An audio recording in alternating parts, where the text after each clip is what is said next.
What's it like there right now?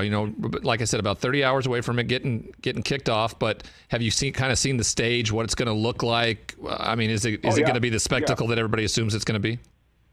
Yes, all that. I have not seen the draft stage yet, but the draft stage, I am told, if you know Las Vegas and the Strip, it is it is by that Ferris wheel that's near the Flamingo Hotel and Paris and all of that. Like the big Eiffel Tower is across the street from our set. Where our set is, in fact, built into the lake of the Bellagio fountains, and it's directly next door to the red carpet that has been built into the same area. And with the fountains behind us, we were doing our first segments for NFL Network, and I heard the most NFL thing I think I've ever heard in the near 20 years that I've been associated with the National Football League.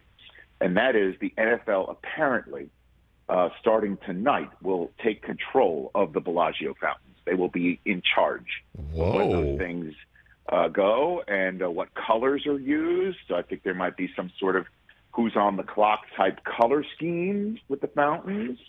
Now, who is actually pulling who's pushing the buttons? Is like Brian McCarthy back there, pulling levers? I doubt that heavily. Mike, what are you doing this weekend? I was actually going to say, are they going to play NFL Films music? With the lights, that would be epic. Like if they did that. I don't know.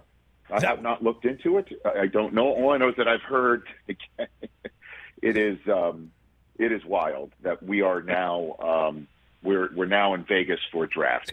It's nuts. Yeah, buddy. From the fact that there's draft logos all over Las Vegas, Nevada, to I've never ever landed in a draft city and passed by Thunder Down Under. It's just really very unique in every way, shape, or come to our hotel where they have the loosest slots available.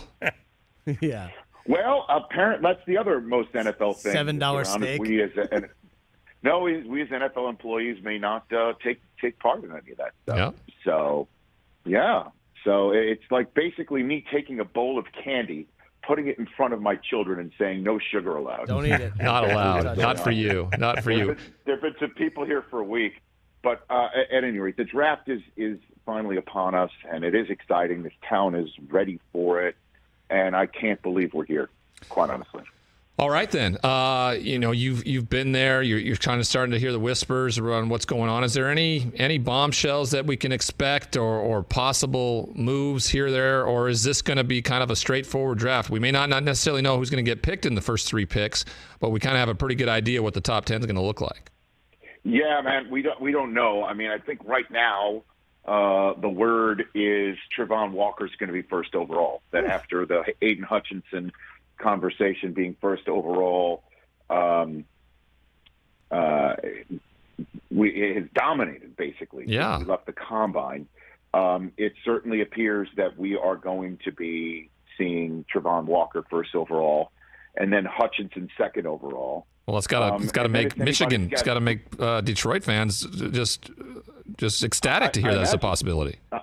Unless they root for Michigan State. I honestly I don't know how it's going to go after that. I think that's kind of unpredictable. The Texans can go in any direction. They can go offensive lineman. They could go another defensive lineman.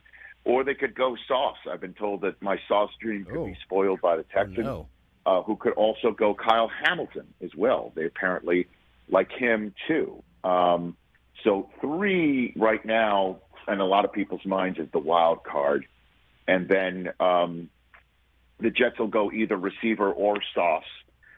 With the Giants being 5th overall, the question, offensive line or receiver or defensive end. I mean, that's basically the question for so many teams until Carolina comes into play with the first spot where a quarterback could be taken.